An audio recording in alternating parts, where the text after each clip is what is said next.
E aí, minha linda turma de Processo Civil 5, oitavo período de Direito. Vamos agora dar aquela finalizada no nosso assunto.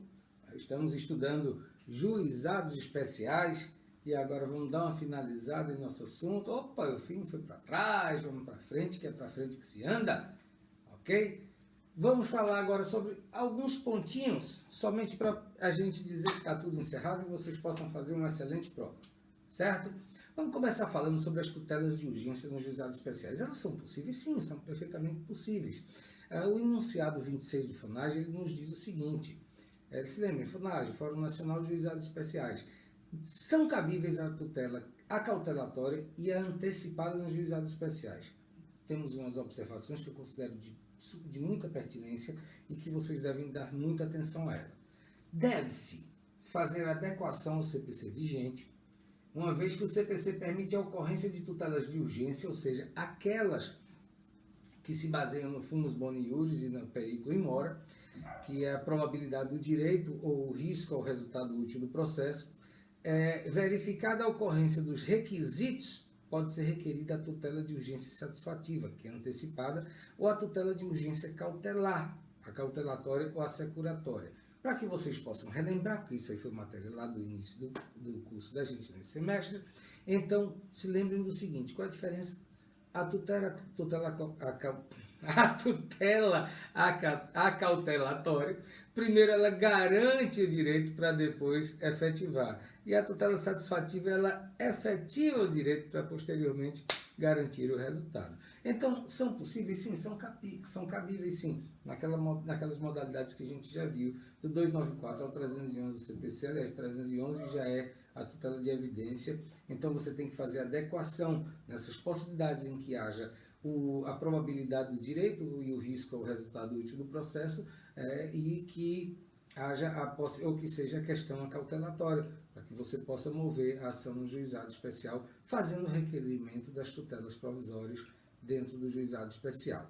Perfeito? Para a gente ver mais um outro assunto, não tem muito o que se falar sobre isso, nem se deve, porque tutelas provisórias vocês já estudaram muito, graças a Deus.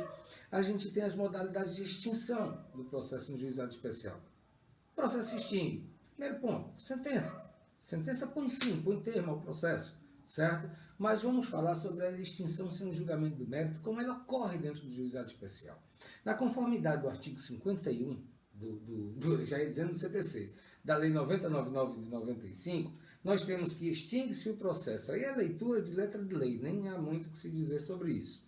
Extingue-se o processo, além dos casos previstos em lei, quando o autor deixar de comparecer a qualquer das audiências do processo, quando o inadmissível procedimento instituído por esta lei ou seu prosseguimento após a conciliação, quando for reconhecida a incompetência territorial, se lembram que a competência territorial a gente mencionou como sendo o quarto item ao estudarmos a competência, mas não é o menos importante, a bem da verdade. Quando sobrevier qualquer dos impedimentos previstos no artigo 8º dessa lei, e se você der uma olhada lá no artigo 8º, ele começa falando inclusive sobre a questão da capacidade das partes, ou melhor, de quem tem a capacidade de mover a ação judicial, e quem pode ser réu, quem pode ser autor. A gente já verificou isso logo nas nossas primeiras aulas, nas primeiras aulas da gente.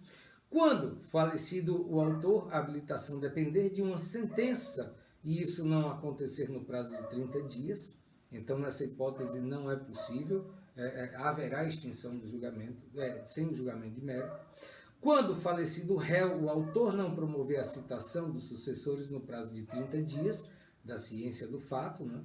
E o parágrafo 1º fala que a extinção do processo ela independerá, em qualquer hipótese, de prévia intimação pessoal das partes, mas poderá ocorrer.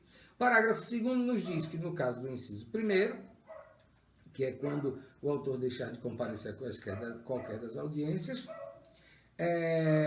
quando comprovar a ausência, que a ausência decorre de força maior, a parte será isenta, poderá ser isenta pelo juiz do pagamento de custas. Enfim, a gente sabe que não tem despesas no judiciário, a princípio, mas se o autor der causa à extinção do processo, para que ele possa mover uma nova ação, ele terá que efetuar o pagamento das custas processuais, da extinção daquele processo para poder mover a nova demanda. Ok? Então, quais são as despesas dentro do judiciário? O artigo 54 diz que o acesso ao juizado especial independerá, em primeiro grau de jurisdição, do pagamento de custas, taxas ou despesas. Então, independentemente da juntada de declaração de hipossuficiência, da comprovação de que a pessoa é pobre da forma da lei, de qualquer requerimento previsto lá no artigo 99 do CPC, 99 do CPC, o acesso ao judiciário ele é garantido. Ele é garantido no juizado especial no primeiro grau. No primeiro grau. Não importa se você é rico, é pobre, é milionário, você tem o direito de acessar. Não precisa declarar hipossuficiência de maneira nenhuma. Mas o parágrafo 2º ele já nos fala de uma coisa que a gente vai verificar um pouco mais adiante, quando a gente voltar ao artigo 42, ele diz, olha, o preparo do recurso na forma do parágrafo 1º do artigo 42 desta lei compreenderá todas as despesas processuais, inclusive aquelas dispensadas em primeiro grau de jurisdição, ressalvada a hipótese de assistência judiciária gratuita. Vamos entender o que ele está querendo nos dizer? Olha só. Para que você possa acionar o judiciário, independe, no primeiro grau, independe do pagamento de custos. Não precisa pagar nada, absolutamente. Não importa quem você for.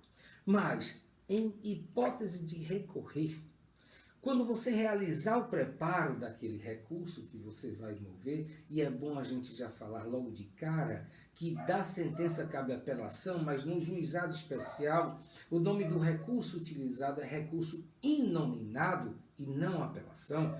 Então, quando você mover uma ação, quando você for interpor o recurso inominado dentro do juizado especial, essas despesas todas do preparo compreenderão todas as despesas processuais, até mesmo aquelas que seriam cobradas no primeiro grau. Então já vai estar calculado absolutamente tudo.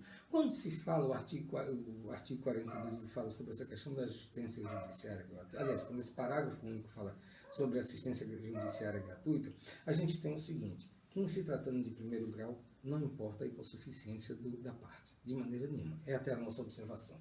Não importa a hipossuficiência da parte, o acesso ao judiciário é gratuito no primeiro grau e garantido a todos, constante da terceira onda do acesso à justiça. Isso quem falou foi o professor Mauro Capelletti, e o parêntese ficou em aberto, mas tem um ponto. O artigo 55, ele nos fala que a sentença de primeiro grau ela não vai condenar o vencido em custas e honorários de advogados, ressalvados as hipóteses de litigância de má-fé. Agora, em segundo grau, o recorrente, quando ele for vencido, ele vai pagar as custas e os honorários do advogado. Eles serão fixados entre 10% e 20% do valor da condenação. E não havendo condenação, do valor corrigido da causa. Não havendo um valor exato da condenação, será o valor corrigido da causa. O que nós temos aqui é o seguinte. Em primeiro grau, nada de condenação em honorários advocatícios, nem em custas, nem nada, mas se recorrer. Ao ser julgado aquele recurso, quando ele for contrarrazoado, ele sendo contrarrazoado, poderá haver a condenação de custas, haverá a condenação de custas ao vencido e de honorários advocatícios que serão fixados entre 10% e 20%. O artigo 55, no seu parágrafo único, ele diz, olha só, na execução não serão contadas custas, salvo quando for reconhecido, na execução, que fala na execução do cumprimento, na execução é a fase de cumprimento de sentença dentro do juizado especial. Para isso eles têm lá o setor próprio de execuções. Não serão contadas custas, salvo quando for reconhecida a litigância de má-fé, improcedentes os embargos do devedor, tratar-se de execução de sentença que tenha sido objeto de recurso improvido do devedor. E aí o enunciado do FONAGE, o enunciado 44 do FONAGE nos fala, no âmbito dos juizados especiais, não serão devidas despesas para efeito do cumprimento de diligência, inclusive quando da expedição de cartas precatórias. Então, mesmo que se trate de uma questão de uma comarca para outra, contínua ou contígua, não importa como for, haverá a gratuidade dessas diligências. Então, mesmo havendo a gratuidade, é importante fazer a declaração de hipossuficiência e requerer expressamente na petição inicial e em sede de recurso a sua extensão. O que eu entendo enquanto advogado militante há mais de 16 anos. Gente, apesar de haver essa garantia legal, eu aconselho você a fazer a declaração de hipossuficiência e a fazer esse requerimento na sua petição inicial. E quando da possibilidade da interposição de recurso, ou quando for a ocasião em que você for contrarrazoar aquele recurso interposto, eu aconselho você a reforçar, a requerer a extensão daquela gratuidade que já foi concedida no primeiro grau. Perfeito? O artigo 48, ele diz o seguinte: caberão embargos de declaração contra a sentença ou acórdão nos casos previstos no Código de Processo Civil. O artigo 48, ele nos traz outra possibilidade recursal dentro do primeiro e segundo grau do juizado especial. Ele diz que caberão embargos de declaração. E quais são as questões dos embargos de declaração? Todas aquelas já previstas no Código de Processo Civil. Então, haverá uma adaptação do Código de Processo Civil, a interposição, a adaptação, um abraço da Lei 9099 de 95, a toda a normatização que já existia no CPC de 73 e que hoje persiste no Código, existe no Código de Processo Civil vigente. Os erros materiais podem ser corrigidos de ofício, tal qual na norma processual. O artigo 49, ele nos fala que os embargos de declaração serão interpostos por escrito ou oralmente e dentro do prazo de 5 dias, mesma norma do Código de Processo Civil, contados da ciência da decisão. O artigo 50 nos fala que os embargos de declaração interpõem o prazo para interposição do recurso. Então, da mesma forma que ocorre no CPC vigente, os embargos de declaração, quando opostos dentro do juizado especial, suspenderão automaticamente a contagem do prazo para interposição do recurso inominado, que no caso da justiça comum, nós chamamos de apelação, porque é o recurso principal contra a sentença, e no caso do juizado especial, da Lei 9099/95, nós chamamos de recurso inominado. O artigo 42 do CPC, ele diz que o recurso vai ser interposto. Que recurso ele se refere aqui? O recurso inominado, ele será interposto no prazo de 10 dias. Só que nós temos o seguinte: na norma processual vigente, quando a gente trata do CPC, quando a gente trata do procedimento comum, a gente fala que todos os prazos vão começar a serem contados a partir ou da intimação pelo diário oficial ou da juntada da intimação aos autos do processo, ok? No caso do juizado especial, esse prazo ele vai ser contado a partir da ciência, mesmo que essa ciência tenha sido dada pelos correios. Não vai ser da devolução do AR ao judiciário, ao juizado especial, não. Vai ser a partir do dia em que você tomar a ciência, inclusive do próprio dia. Então, você fará essa contagem daquele dia da ciência, certo? O preparo, sim, e essa petição será escrita e vão conter todas as razões do pedido do recorrente. O parágrafo 1º diz que o preparo será feito independentemente de intimação, mas é interessante. Ele poderá ser feito até 48 horas seguintes à interposição do recurso. O importante é não perder o prazo para a interposição do recurso, que é de 10 dias apenas. E o preparo deverá ser feito até 48 horas depois do ato de protocolo do recurso, ok? Do recurso nominado. Se não fizer isso, haverá a pena de deserção. A deserção é quando você não faz o devido preparo do recurso inominado, certo? O parágrafo 2º nos diz que o seguinte: após o preparo, a Secretaria do Juizado vai intimar o recorrido para que ele possa oferecer as suas contrarrazões, a sua resposta, também escrita e também no prazo de 10 dias, e também contadas a partir da data do seu recebimento.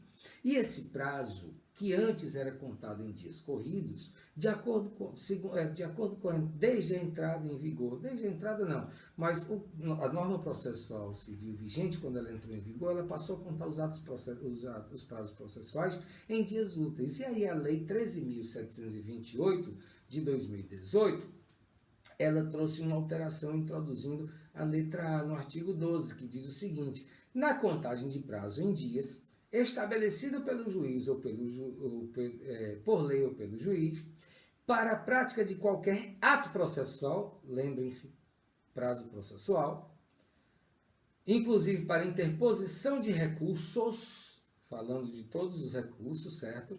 Computar-se-ão somente os dias úteis. Então vamos esquecer aquela contagem de prazos em dias corridos. Minos e Minas, um prazer enorme ter ficado com vocês esse período. Pena que tivemos esse distanciamento social. Pena que a vida nos obrigou a ficarmos afastados, não é? A vida nos obrigou a ficarmos afastados. Finalizamos o nosso assunto por aqui e eu posso dizer que, diferentemente do que pensam alguns juízes e juizados especiais, isso não foi um mero aborrecimento, de maneira nenhuma. Desejo a todos vocês uma excelente prova. Fiquem com Deus, Deus os abençoe e até a próxima.